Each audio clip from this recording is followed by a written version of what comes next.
हम सभी anime fans को हॉरर जॉनरा के एनिमे देखना बहुत ही पसंद है और अगर तुम भी ऐसी ही किसी हॉरर एनिमे के तलाश में हो जो तुम्हारे रोंगटे खड़े कर दे तो ये वीडियो तुम्हारे लिए ही है, क्योंकि आज मैं जिस एनिमे की बात करने जा रहा हूँ वो हॉरर जॉनरा के एक ट्रू मास्टरपीस है। हाँ, मैं बात कर रहा हूँ उजुमाकी एनिमे की, जिसके मांगा में सिर्फ 20 चैप्टर्स ही हैं एंड जिसको टोटल 4 ही एपिसोड्स में रिलीज किया जाएगा। लेकिन आज हम सिर्फ फर्स्ट एपिसोड के बारे में ही बात करेंगे और अगर इस वीडियो में अच्छा रिस्पॉन्स मिला तो मैं आगे की एपिसोड्स को भी एक्सप्लेन करूंगा। उजुमाकी का मतलब जापानीज में स्पाइरल होता है और ये एनीमे पूरा का पूरा इसी कॉन्सेप्ट के ऊपर बेस्ड है। एपिसोड का शुरुआत होता है एक हाई स्कूल लड़की किरिए गोशिमा के साथ, जो एक कुरोजू नाम के स्मॉल टाउन से बिलोंग करती है। लेकिन इस टाउन का एटमॉस्फेयर बहुत ही अनसेटल्ड एंड क्रीपी वाइब देता है, बिकॉज इसके आसमान के क्लाउड से लेकर जमीन के घास तक हर एक चीज स्पाइरल शेप में बनी होती है। लेटर ऑन हमें किरिए की बॉयफ्रेंड सुइची साइटो को भी इंट्रोड्यूस करवाया जाता है एंड उसने ही इस चीज को पहले नोटिस किया था कि इस टाउन में कुछ तो गड़बड़ है, क्योंकि इस टाउन के एटमॉस्फेयर की वजह से उसका फादर कुछ दिनों से बहुत ही स्ट्रेंज बिहेवियर कर रहा है। वो खुद को ऐसी चीजों से घेर कर बैठा रहता है जो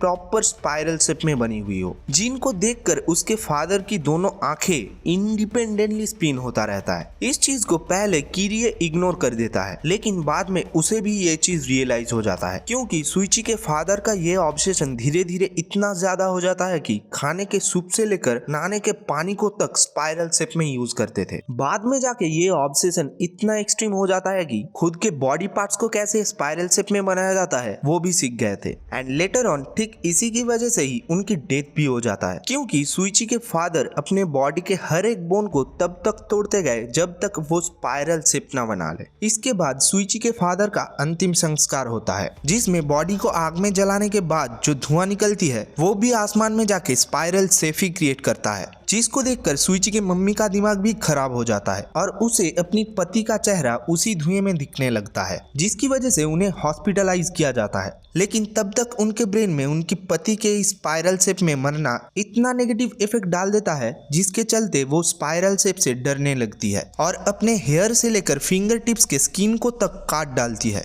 क्योंकि वो भी कहीं ना कहीं स्पाइरल शेप के जैसा ही दिख रहा था। इसके बाद हमें एक किरिए की स्कूल के ही एक लड़के को दिखाया जाता है, जिसका हर एक चीज में रिस्पॉन्स स्लो होने की वजह से वो लोग एक गेम हार जाता है एंड उसी वजह से उसके टीम के लड़के उसे बुली करते हैं एंड उसके कपड़े को जबरदस्ती उतार देते हैं। एंड देन वो लोग एक चीज को नोटिस करते हैं, उस लड़के के बैक में एक मार्क था और वो भी स्पाइरल शेप में ही बना हुआ था, जिससे ये तो कॉन्फर्म हो जाता है कि इस टाउन में कुछ तो ऐसा कर्स है जो सबको धीरे धीरे इफेक्ट कर रहा है, जिसका शिकार एक आजामी नाम के एक खूबसूरत लड़की भी होती है, जो किरिए की ही फ्रेंड थी एंड जिसने अपने बचपन में एक लड़के को इम्प्रेस करने के चक्कर में ऊंचाई से गिरकर अपने सिर पर चोट खाती है और गेस व्हाट, वो भी स्पाइरल शेप में ही होता है, जिसके चलते बाद में वो स्पाइरल मार्क उसके फोरहेड में एक स्पाइरल होल क्रिएट करता है, जो धीरे धीरे अजामी के हर एक बॉडी पार्ट को अपने अंदर निगलता जा रहा था। एंड एट द लास्ट उसी स्पाइरल होल की वजह से अजामी की जान भी चली जाती है